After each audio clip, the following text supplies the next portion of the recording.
Hello, good evening and welcome to the beautiful industry of signage and branding. मैं हूं आपका अपना कपिल देव, आपका अपना साइनेज बडी। रोज की तरह एक बार फिर मैं आपके सवालों का जवाब देने के लिए हाजिर हूं।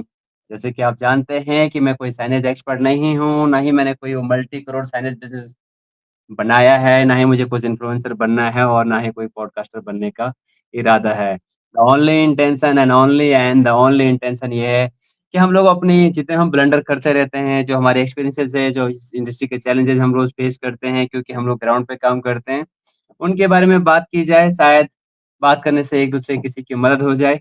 That is something only intention. और हाँ, एम ये है कि हर इंडस्ट्री की तरह हमारी भी साइनेज इंडस्ट्री में कोई टॉप 4-5 कंपनियाँ मतलब ऐसे रेप्यूटेड हो जिनको हम फिंगर टिप पर रखें कि हाँ, इस तरह की कंपनियाँ होनी चाहिए। अनफॉर्चुनेटली जो अभी तक इन 15 साल के एक्सपीरियंस में किसी कंपनी को नहीं देखा, but that is the aim. चाहे उस कंपनी को हमारे कॉम्पिटिटर बनाएँ, हमारे कलीग बनाएँ या कोई भी बनाए। ऑल व्हाट वी वांना सी कि हाँ, इस इंडस्ट्री में भी तो टॉप रेप्यूटेड कंपनियाँ हों। हुँ।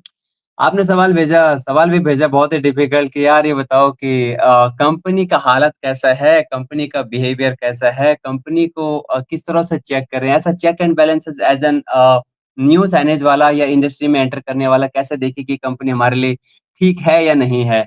इनको कैसे चेक करें? सो मैं अपने इन 15 साल के एक्सपीरियंस पे बिहाफ़ पे ये बोल सकता हूँ कि आइडली ये सवाल तो साइकोलॉजी का है और एचआर से रिलेटेड है, बट मैं स्पेसिफिक अपना साइनेज इंडस्ट्री के बारे में बोल सकता हूँ।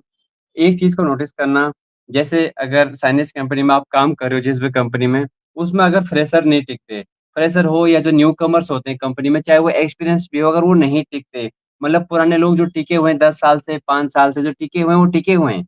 पर जो नए आते हैं, वो हर अल्टरनेटिव ईयर पे जाते रहते हैं, छोड़ते रहते हैं और जो पुराने हैं, वो टिके हैं। इसका मतलब सिंपली सोचना कि कंपनी खराब है। मतलब वो जैसे पॉलिटिकल पार्टी में नहीं होता कि टॉप के 5 लोग, टॉप के 10 लोग वो वहीं बुड्ढे हो जाते हैं, वो वहीं रहते हैं क्योंकि उनकी प्रॉपर्टी है, उनका अपना सोचते हैं कि हमारे गाँव में जायदाद है।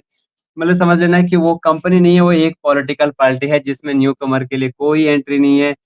आएँगे तो ज़रूर, क्योंकि न्यू को लाना है, टिकट देना है, मगर वो टिकेंगे नहीं क्योंकि वो आइडियोलॉजी है, वो चाहते नहीं 2, 4, 5 लोग के कोई हमारे खिलाफ या हमारे से कुछ पूछे। सो नंबर 1 सिम्पटम तो यही हो गया कि भाई साहब अगर न्यू टैलेंट अगर रुक नहीं रहा, न्यू कमर अगर कंपनी में नहीं रुक रहे और पुराने लोगों का चेयर बड़े पे बड़े होता जा रहा है, वहीं बैठे हैं, तो मतलब ये कंपनी नहीं है, ये एक पॉलिटिकल ऑर्गनाइज़ेशन है।